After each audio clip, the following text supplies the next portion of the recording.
B काम my child. तुम इस तरह रोएगा तो आंट सिंथिया की आत्मा को तकलीफ पहुंचेगा। Don't cry, don't cry. Okay dad, अगर ऐसी बात है तो आई विल नॉट क्राई। और वैसे भी मेरा हस्बैंड मारियो ने आंटी को जीती जी क्या कम तंग किया होगा। बेटे, मारियो तुम्हारे साथ नहीं आया? उस बेशरम को क्या पता कि फैमिली का कीमत क्या होता है। नशे की हालत में पड़ा होगा किसी रोड पर। उसका इररिस्पॉन्सिबिलिटी ने तुम्हारा नहीं, पूरा गोम्स फैमिली का लाइफ बर्बाद कर दिया बेटे।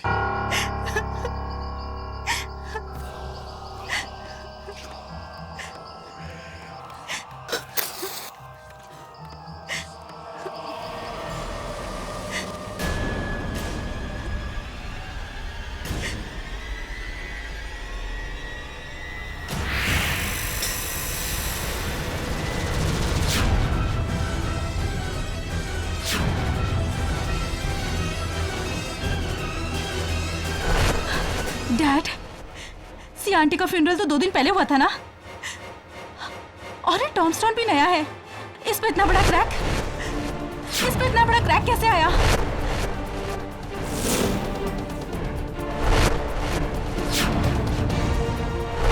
ये क्रैक? पता नहीं बेटा। ओह गॉड! और देखिए डैड, आसपास ये मिट्टी। डैड, ऐसा लग रहा है कि जैसे इसे किसी ने खोदा हो।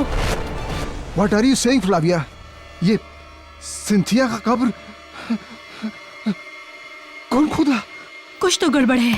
फ्लाविया, ये तुम क्या करता है? किसी का कब्र खोदना क्राइम है, क्राइम। ये तुम सिंथिया आंटी का कब्र क्यों? मुझे 100% यकीन है कुछ न कुछ जरूर गड़बड़ है। और मुझे तो डर है कि कहीं मारियो ने आंटी का कब्र खोदा होगा। मारियो ऐसा क्यों करेगा? पूरी जायदाद का झगड़ा पता होने के बाद भी आप ऐसे सवाल पूछ रहे हो? लेकिन please dad, help me.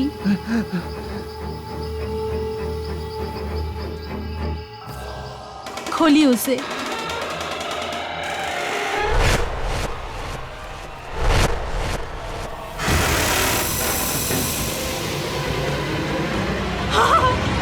Mario!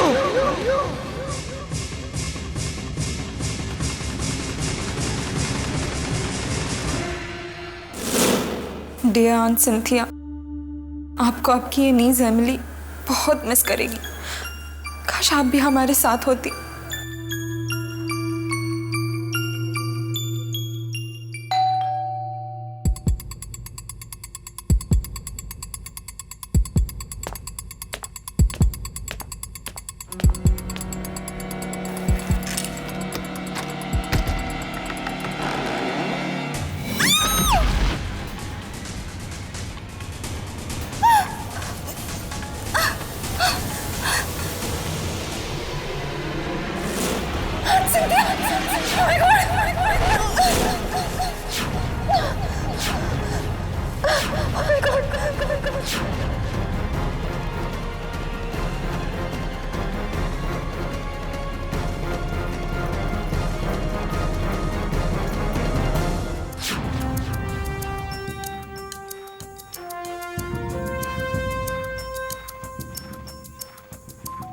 अजीब, बहुत अजीब।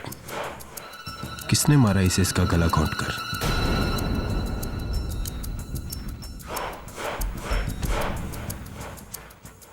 गले में चेन डालकर मारा इसे।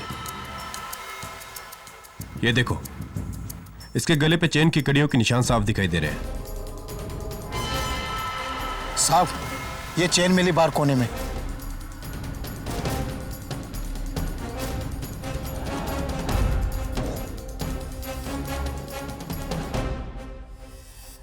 हंड्रेड 100% इसी चेन से गला घोटा गया इसका।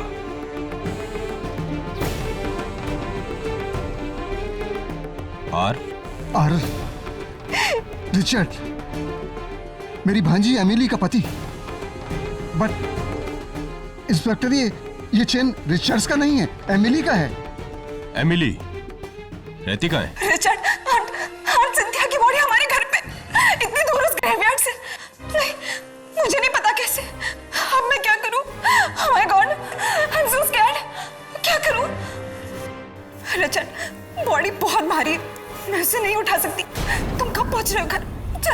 Police.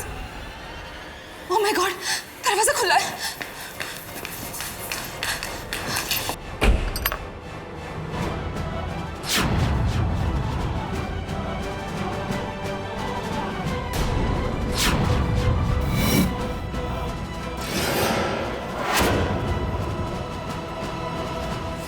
Oh my God, Cynthia का बॉडी यहाँ।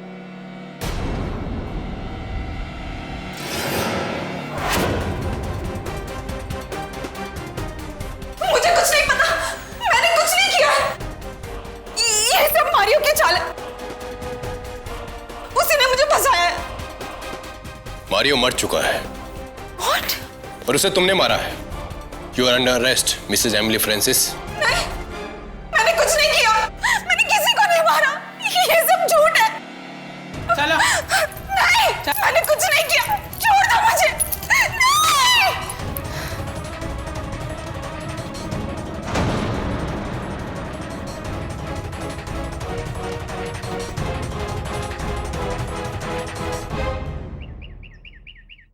मिसेस बिलमोरिया, क्या आप लोग जानते हैं कि कब्रिस्तान के चारों ओर जो दीवारें होती हैं वो इतनी ऊंची क्यों होती?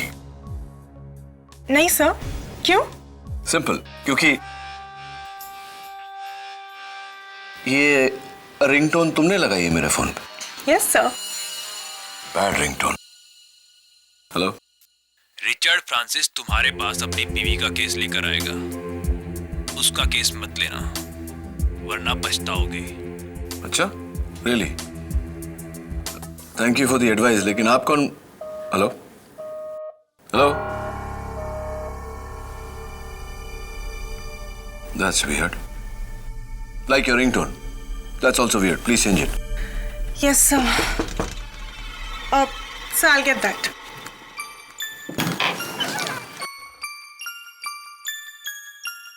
एडवोकेट केडी पाठक, रिचर्ड फ्रांसिस।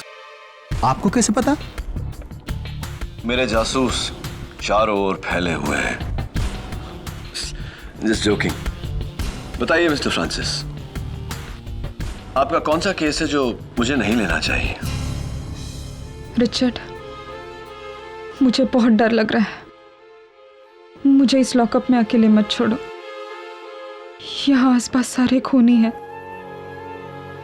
लेकिन मैंने किसी को नहीं मारा।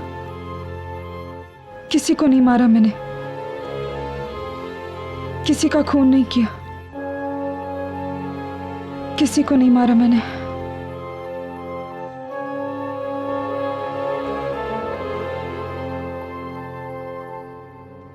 जब से ये हादसा हुआ है ना केडी, तब से बस ये ऐसे ही डरी सहमी बहकी बहकी सी बातें कर रही है। तो अब तुम ही बताओ रिचर्ड, ये कब्रिस्तानी कहानी का राज क्या है? गोम्स फैमिली में सबसे बड़ी आंट सिंथिया थी। उन्होंने शादी नहीं की और मारियो गोम्स उनके भाई के बेटे थे और एमिली उनकी बहन की बेटी। मारियो और एमिली दोनों ही कजिन्स थे और मैं रिचर्ड फ्रांसिस एमिली का पति हूं। और वहां बैठी फ्लाविया गोम्स, मारियो की बीवी। और वो दोनों कौन हैं? वो अंकल एल्बर्ट हैं, आंट सिंथिया के छोटे भाई। और जो उनके बगल में बैठा है वो रॉजर, वो आंट सिंथिया की देखरेख करता था। यानी कि एक अकेली बूढ़ी आंट सिंथिया और आप सब उनके परिवार के लोग। जी। जिसमें से सबसे बड़े हैं एल्बर्ट गोम्स। योर ऑनर, मेरा बड़ा सिस्टर सिंथिया का गोवा में 40 एकड़ जमीन है। उस जमीन का मार्केट वैल्यू 70 करोड़ से कम नहीं। एमिली और मारियो का दोनों का इस जमीन पर नजर था और हमको ऐसा लगता है कि उसी जमीन के वास्ते एमिली ने मारियो को मार डाला।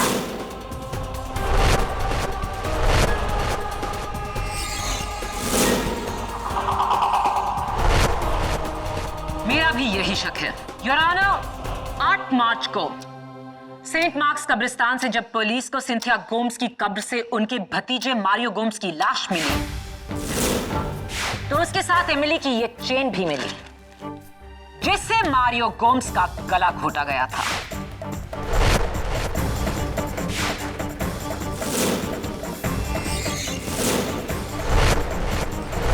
जाहिर है पुलिस उसके बाद एमिली के घर पहुंची, जहां से शॉकिंगली उन्हें सिंथिया गोम्स की लाश बरामद हुई।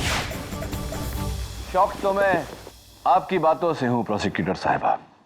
अगर मैं अपना ये पेंसिल आपकी मेज पर छोड़ दूं तो क्या इससे ये साबित होता है कि आपने मेरा ये पेंसिल चुराया है? Definitely not. Your honour, Cynthia Gomes की लाश को कोई एमिली के दरवाजे पर छोड़ गया था। इसका क्या सबूत है? किसी ने उस लाश को वहां लाते हुए देखा? इसका कोई सबूत नहीं, लेकिन एमिली को किसी ने लाश ले जाते हुए भी नहीं देखा। लेकिन छुपाते हुए देखा inspector Dave, mister Albert Gomes और फ्लाविया गोम्स ने। और सिर्फ जुर्म को छुपाया जाता है। ये जुर्म एमिली ने किया क्योंकि उसके जूतों के निशान कब्रिस्तान में मिले। योर ऑनर, उस कब्र के पास गड़े फुटप्रिंट्स की फोटोग्राफ्स जो एमिली के सैंडल्स की हैं, ये सैंडल्स जो इंस्पेक्टर दवे को उस दिन एमिली के घर से मिले।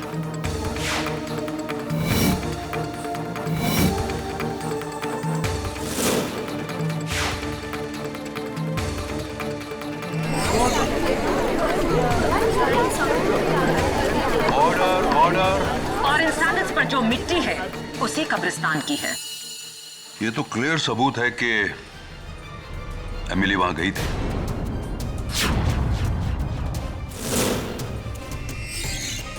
और इतना बेहतरीन प्लान लेकर मारियो को मारकर उसकी लाश को ऐसी जगह छुपाना जहां उसे ढूंढने की कोई सोच भी नहीं सकता। एक कब्रिस्तान की 6 फुट नीचे कब्र में, कब्र भी किसी और के नाम की, आंटी सिंथिया, जिसे 2 दिन पहले ही 100 लोगों ने दफन होते हुए देखा। कहना पड़ेगा एक्सीलेंट हाइडिंग प्लेस एमिली, लेकिन अफसोस सिंथिया की लाश को ठिकाने लगाते हुए इंस्पेक्टर दवे ने एमिली को रंगे हाथों पकड़ा और जीनियस प्लान फ्लॉप हो गया। योर ऑनर, मुझे प्रोसिक्यूटर साहिबा को याद दिलाने की कोई जरूरत नहीं कि हर मर्डर का एक मोटिव होता है, कत्ल की वजह। और एमिली के पास कत्ल की कोई वजह नहीं थी, क्योंकि आंटी सिंथिया ने खुद अपनी जायदाद इसी वसीयत में एमिली के नाम लिख दी थी। अजीब बात है मिस्टर डिफेंस काउंसिल। बिल्कुल एक ऐसी वसीयत मेरे पास भी है जिसमें जायदाद का वारिस एमिली नहीं, मारियो गोम्स है।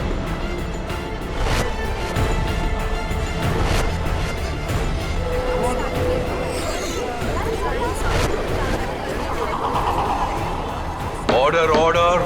योर ऑनर, एक जायदाद के 2 दावेदार, कजिन्स मारियो और एमिली। इसीलिए एमिली ने मारियो की जान ली, ताकि मारियो की मौत के बाद सारी जायदाद एमिली फ्रांसिस के नाम हो।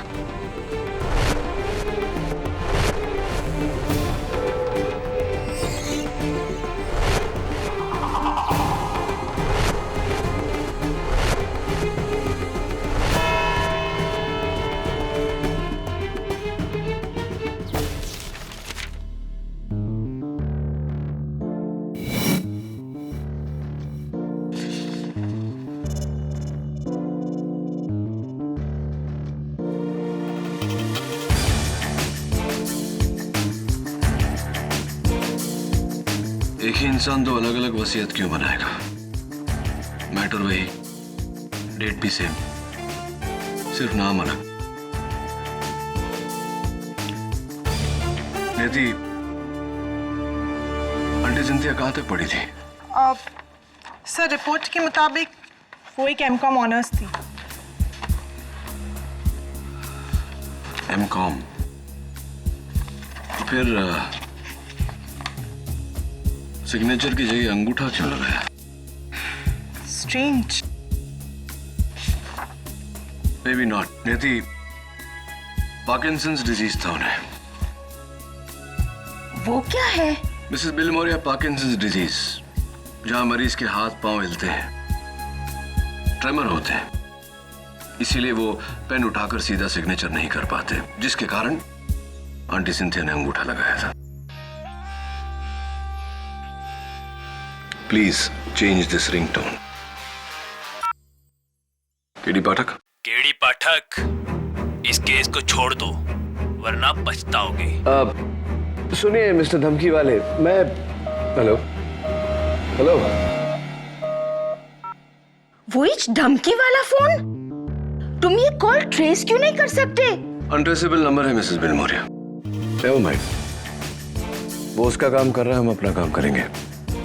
नियति, गैजेट ऑफिस से पता करो कि ये दोनों स्टैम्प पेपर्स किस डेट पे इशू हुए थे।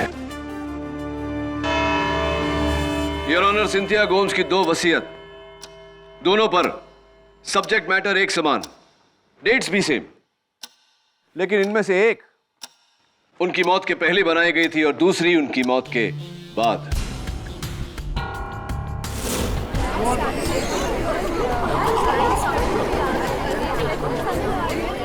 Order order. केडी, ये तुम कैसे कह सकते हो? योर ऑनर, गवर्नमेंट रेगुलेशंस के मुताबिक जब भी कोई स्टैम्प पेपर इशू किया जाता है तो रजिस्टर में उसका डेट ऑफ इशू दर्ज किया जाता है। एमिली गोम्स के नाम जो वसीयत है उसका स्टैम्प पेपर 9 महीने पहले इशू किया गया था, लेकिन मारियो गोम्स के नाम जो वसीयत है उसका स्टैम्प पेपर सिंथिया गोम्स के मौत के 2 दिन बाद इशू किया गया है।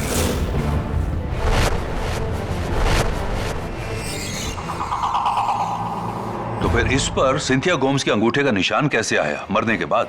अनफॉर्चुनेटली योर ऑनर, इस केस से यह जाहिर हुआ है कि मौत के बाद भी अंगूठे का इस्तेमाल किया जा सकता है वसीयत पे थंब इंप्रेशन लेने के लिए, भले ही ऐसा करने के लिए कब्र ही क्यों ना खोदनी पड़े। Right mister Albert?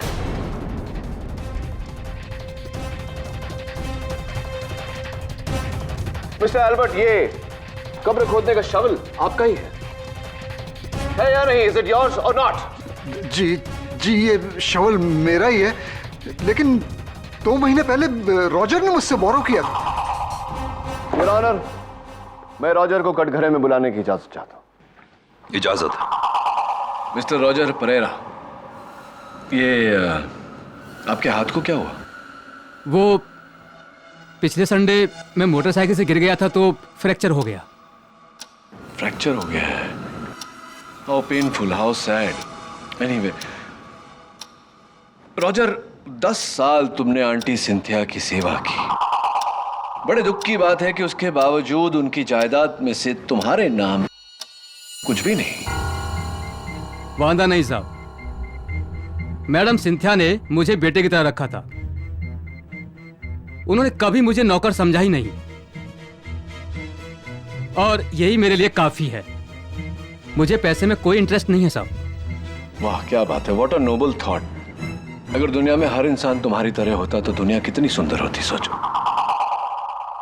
वैसे पता नहीं कि तुम्हें पता है या नहीं, लेकिन एमिली के बाद 70 करोड़ की जायदाद के मालिक तुम।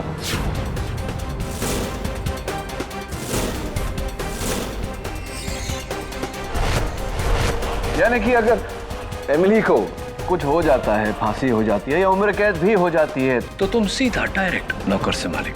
क्या?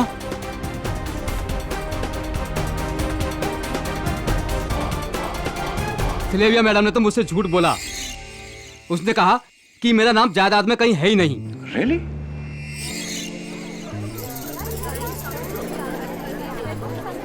यानी ये पूरा हिस्सा ये लेना चाहती है? नहीं, मुझे मेरा हिस्सा चाहिए। हाँ, और मिलना भी चाहिए तुम्हें तुम्हारा शेयर।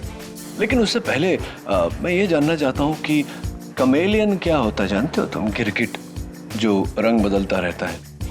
क्योंकि देखो ना, अभी थोड़ी देर पहले तुमने कहा कि तुम्हें पैसों में कोई इंटरेस्ट नहीं, और अब तुम कह रहे हो कि मुझे मेरा शेयर चाहिए। इंटरेस्टिंग पॉइंट, लेकिन उससे भी ज्यादा इंटरेस्टिंग पॉइंट यह है कि मैडम फ्लाविया ने आपको झूठ क्यों बोला? योर ऑनर, मैं फ्लाविया को कटघरे में बुलाने की इजाजत चाहता हूं। इजाजत है। मारियो की वजह से सर। मारियो नहीं चाहता था कि रॉजर को इस बात के बारे में कभी भी पता चले कि उसका नाम भी वसीयत में है।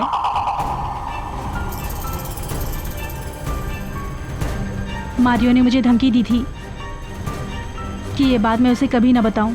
पति ने पत्नी को धमकी दी। It's not a good thing, not good at all. कैसा पति था मारियो? मारियो एकदम अच्छा पति नहीं था। वो घर में कम और बार में ज्यादा रहता था।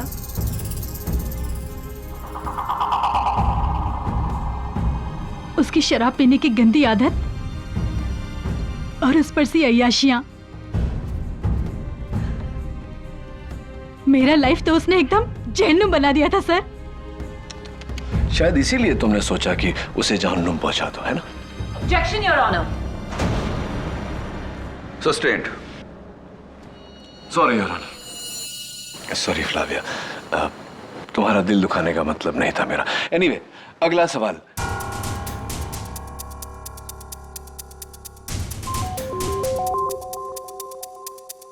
योर ऑनर, इस केस का एक बहुत ही अहम विटनेस पुलिस की गिरफ्त में आया है।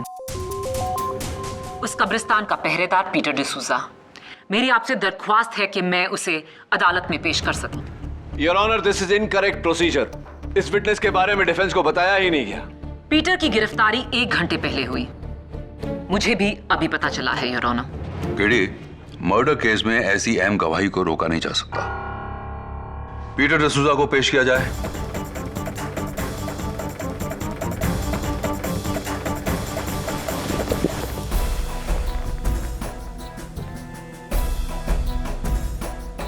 हमको माफी दे दो जज साहब, हमसे बहुत बड़ा मिस्टेक हुआ। हमको इसके लिए बहुत मनी दिया गया था। किसने दिया वो पैसा?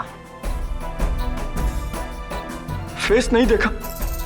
हाँ, क्योंकि सारा बात और ऑर्डर फोन पे आया था। हाँ, मगर वो एक आदमी था, उसकी वजह से मैंने ये सब कुछ किया। उसका नाम रिचर्ड था साहब। नहीं, मैंने किसी को फोन नहीं किया।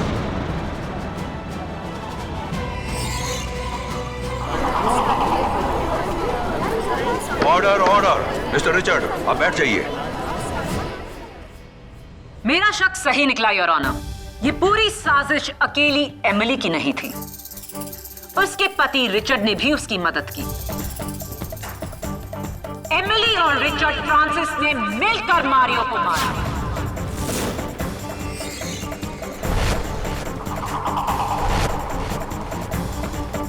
Your honour, may I approach the bench? You may. Your honour, इस नए विटनेस, नए सबूत की रोशनी में मुझे थोड़ा वक्त चाहिए। लेकिन पीटर डिसूजा की गवाही के बाद तुम्हारा केस और भी कमजोर हो गया।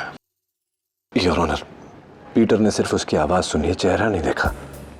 मुझे पूरा यकीन है कि कोई तो है जो इस केस को गुमराह करने की कोशिश कर रहा है। वही शख्स मुझे भी धमकियां दे रहा है और ये बात मैं साबित कर सकता हूं कोर्ट में। Your honour, please take more time. तो तुम्हें यह काम जल्द से जल्द करना पड़ेगा केडी, क्योंकि कल सुबह 9:30 से 10:30 के बाद इस केस की अगली तारीख 10 दिन बाद की है। तुम 10 दिन तक इंतजार करना चाहोगे या? नहीं योर ऑनर, 10 दिन में कुछ भी घुमाया जा सकता है। Tomorrow morning is okay. Granted. Thank you your honour. इस केस की सुनवाई कल सुबह 9:30 से 10:30 के बीच में की जाएगी। तब तक के लिए अदालत मुलतवी की जाती है।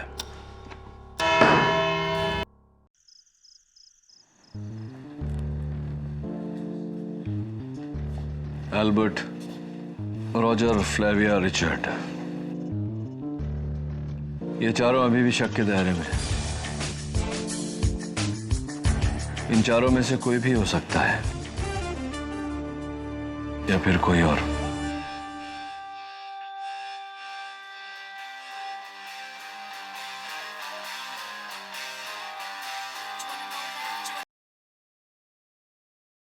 बोलिए मिस्टर धमकी सिंह। कल सुबह अदालत मत आना, वरना मारियो के साथ जो हुआ तेरे साथ भी होगा केडी। Bloody idiot। किसी का खून नहीं किया,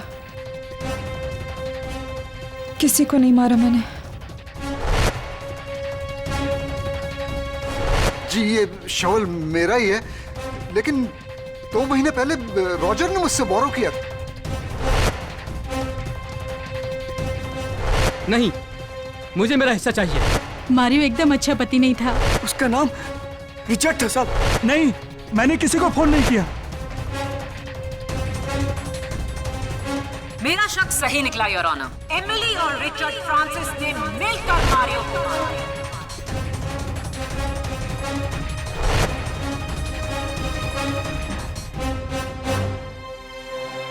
सुबह के 4 बज गए नियति। चलो तुम्हें घर छोड़ देता हूँ। सर लेकिन आप?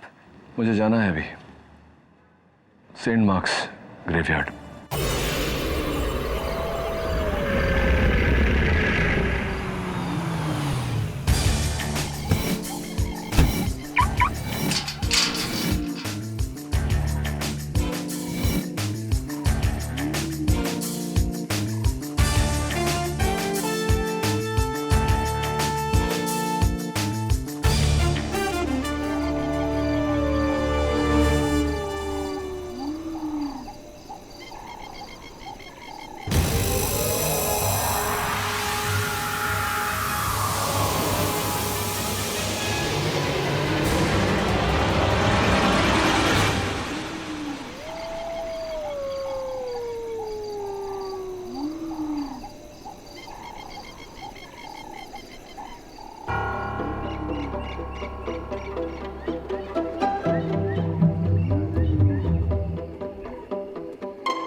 Goodbye, KD.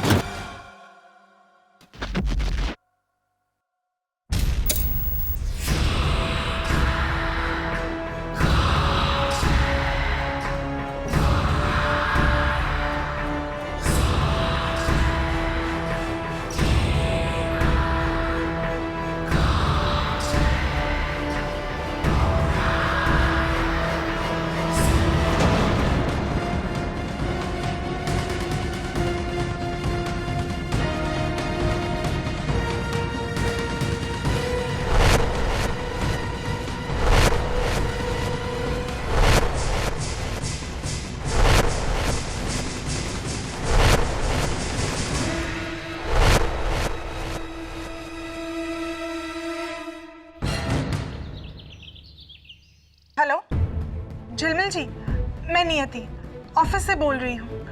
केडी सर अब तक ऑफिस ही नहीं आए और 9:30 बजे हमें कोर्ट पे पहुँचना है। जी मैंने उनका फ़ोन ट्राई किया और बिल्कुल आउट ऑफ रीच है।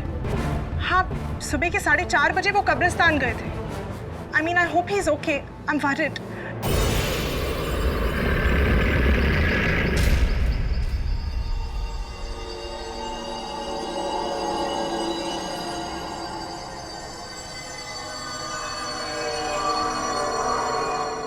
गीली मिट्टी की खुशबू। Oh my God, this is not good, Mr. K.D. Pathak. Not good at all. Is anybody there?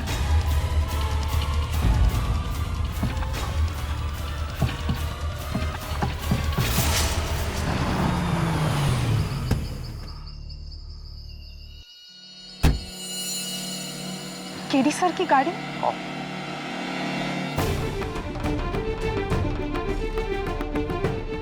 Calm down, K.D. Easy. Panic मत करो। पैनिक करोगे तो सांसें तेज चलेगी, ऑक्सीजन खत्म हो जाएगा। Easy. You can do it. Okay. Let's think about this. Next step. Cell phone. Right. Cell phone.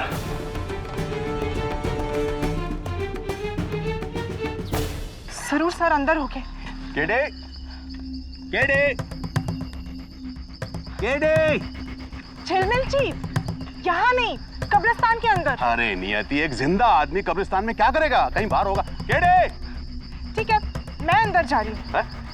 नियति, मेरी लड़की मरवाएगी यार। KD sir! Sir! Sir! Damn. No signal. Oh, come on. I can't die in a coffin. Alive. That's very silly.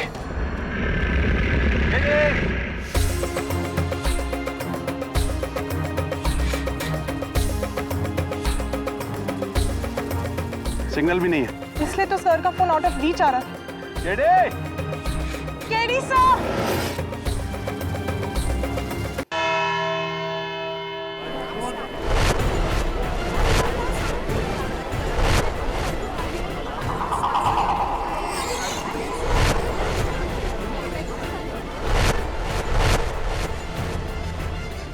KD कहाँ रह गया है? अजीब बात है, इतने सालों में कभी किसी केस में वो लेट नहीं आया। अभी आज क्या हो गया? ओह गॉड, अब तो केस का वक्त हो गया है, हमें कोर्ट चलना होगा। क्या करें? तो मैं तब से यही तो कह रहा हूँ ना नियति, चलो। नियति का टेक्नो रिंग ट्यून बजाता हूँ, शायद कोई सुन ले।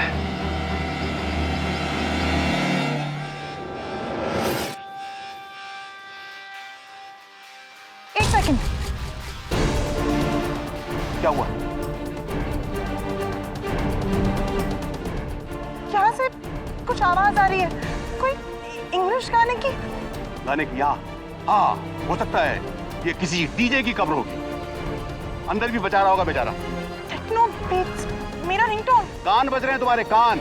कब्रिस्तान है ये। अभी चलो, लेट हो रहे हैं, कोर्ट मुकदमा शुरू हो गया होगा। चलते। योर ऑनर, आधा घंटा हो गया है और केडी का कोई नामो निशान नहीं। Well KD, I think you are finished. Cell phone पे सिग्नल नहीं, कोई तेरी आवाज नहीं सुन रहा। ये तेरा आखिरी केस था और ये तेरी पहली और आखिरी कबर। Sorry to say goodbye KD. Goodbye KD. Goodbye KD. Oh my God, अब समझ में आया मारियो का खून किसने किया, लेकिन क्या फायदा? कैसे साबित करूंगा कॉफिन में? योर ऑनर, मेरी राय है आप इस केस का फैसला सुना दीजिए।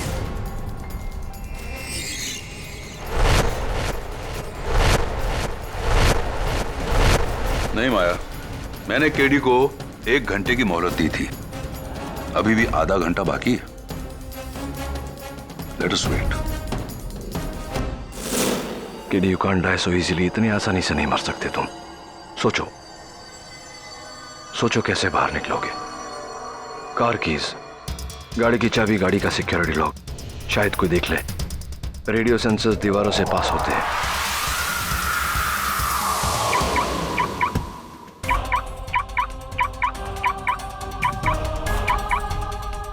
झिलमिल जी, गाड़ी की light.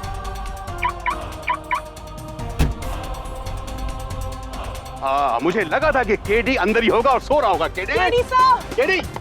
KD! KD sir! KD! अंदर तो कोई नहीं है।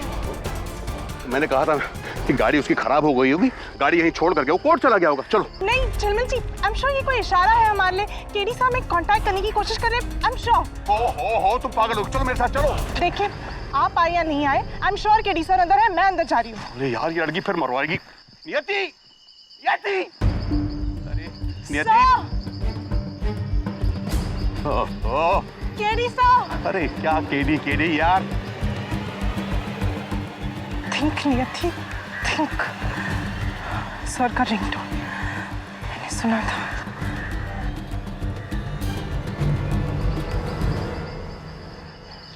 इस कबर में।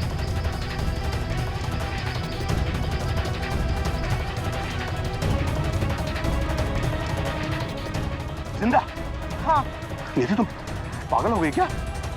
इस कब्र के अंदर केडी जिंदा? ऐसा कभी नहीं हो सकता।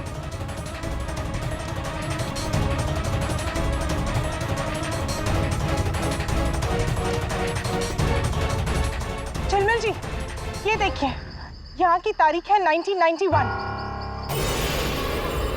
यानी कि 20 साल पुरानी। और यहाँ की मिट्टी देखकर ऐसा लगता है जैसे कि इसने अभी इस पे डाली हो। एक minute, I am very sorry नियति।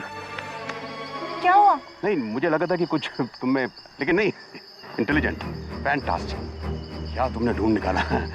एकदम इस कब्र की मिट्टी ताजा है, ऐसा है लगता है कि अभी अभी ये कब्र को दफनाया गया है। झिलमिल जी, हमें ये खोदना होगा अभी इसी वक्त। मैं नहीं खोदूंगा कब्र। लेकिन आप ही तो। नहीं, मैं कब्र को हाथ नहीं लगा सकता। मैं अच्छा ठीक है, आप किसी की मदद तो ले सकते हैं ना।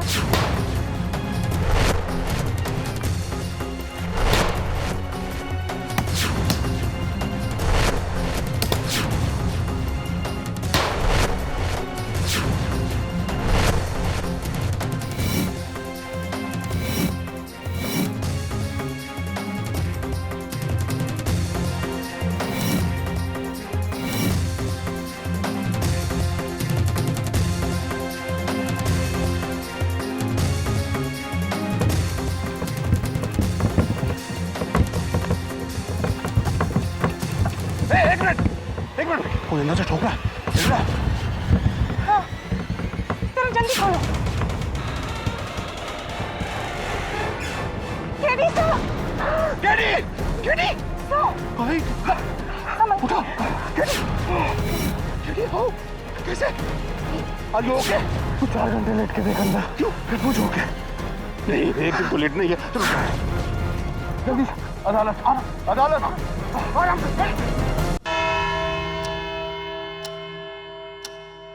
With due respect, Your Honor, KD का ये कोर्ट हियरिंग मिस करना साफ कहता है कि उसके पास अपनी क्लाइंट की बेगुनाही का कोई सबूत नहीं। प्रोसिक्यूशन की गुजारिश है कि आप इस केस का फैसला सुनाएं। ठीक है।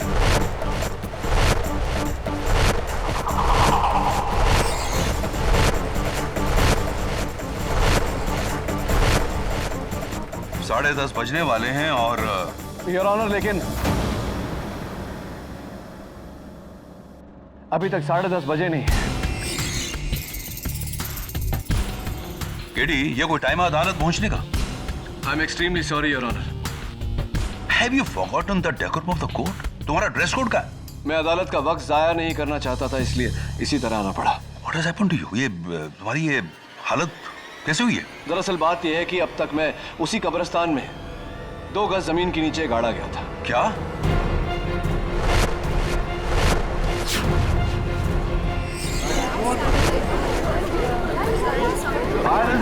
प्लीज। किसकी हरकत है ये? उसी की योर ऑनर, जो नहीं चाहता कि मैं मारियो के कातिल को ढूंढ निकालूं। तुमने उसका चेहरा देखा है? चेहरा तो नहीं देखा योर ऑनर, लेकिन उसकी आवाज सुनी है।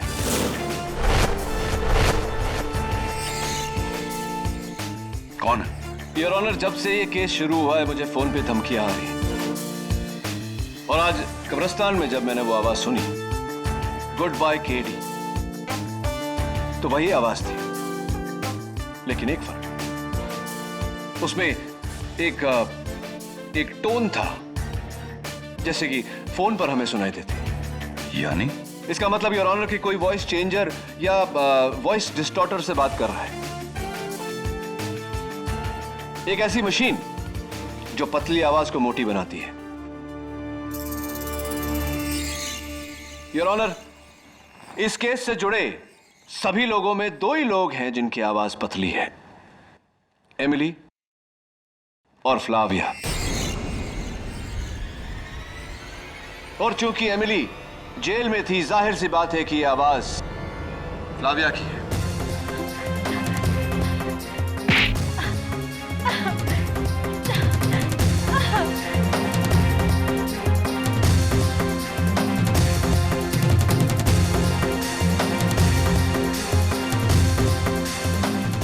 मेरा हस्बैंड मारियो और मेरे डैड एल्बर्ट दोनों ने मिलकर एक झूठी वसीयत तैयार की और उसके ऊपर सिंथिया आंटी के लाश के अंगूठे का निशान लगाया।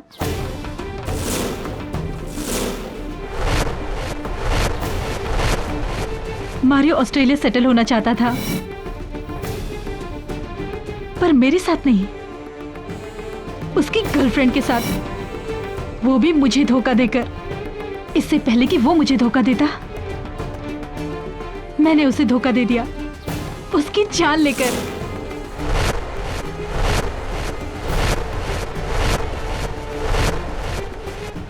उस दिन मैं एमिली के घर गई।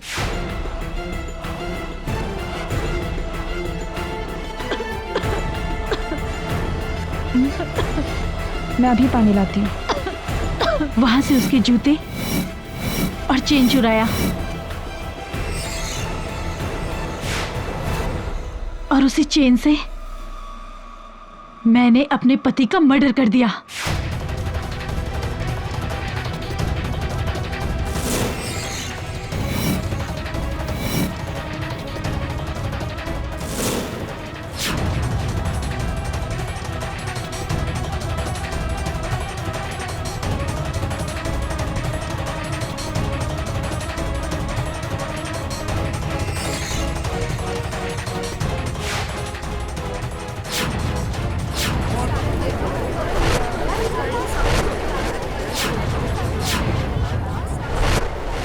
राइट। फिर तुमने बड़ी होशियारी से टूटी हुई कब्र का राज फाश किया ताकि कोई तुम पे शक ना करे। फिर बड़ी चालाकी से एमिली के घर गई और उसके चुराए हुए जूते तुमने वहीं रख दिए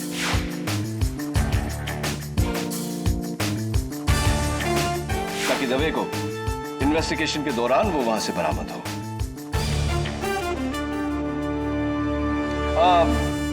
बस एक आखिरी चीज, वो जो आप आवाज बदलने के लिए जो बॉक्स यूज करती है वो जरा आपके बैग में ही होगा, चेक करिए जरा।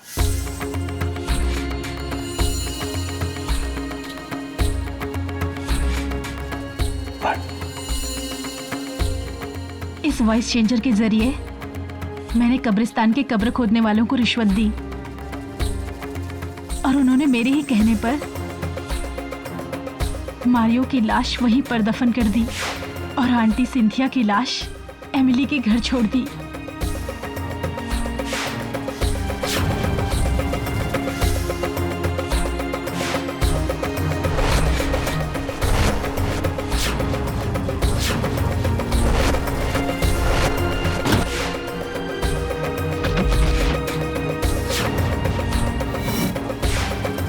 The confession is now complete, Your Honor.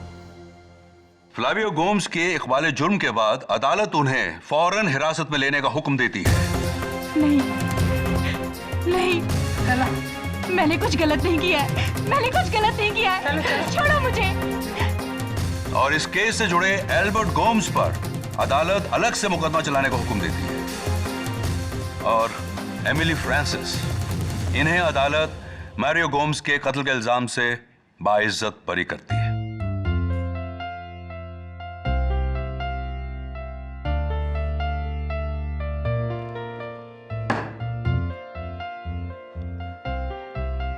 लगता है तुम मेरा पीछा कब्र में जाने के बाद भी नहीं छोड़ोगे केडी। पन इंटेंडेड और अनइंटेंडेड।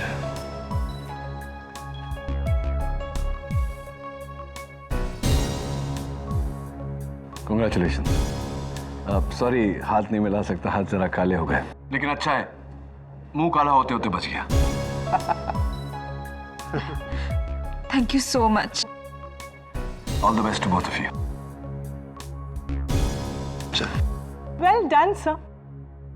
Graveyard mystery solved.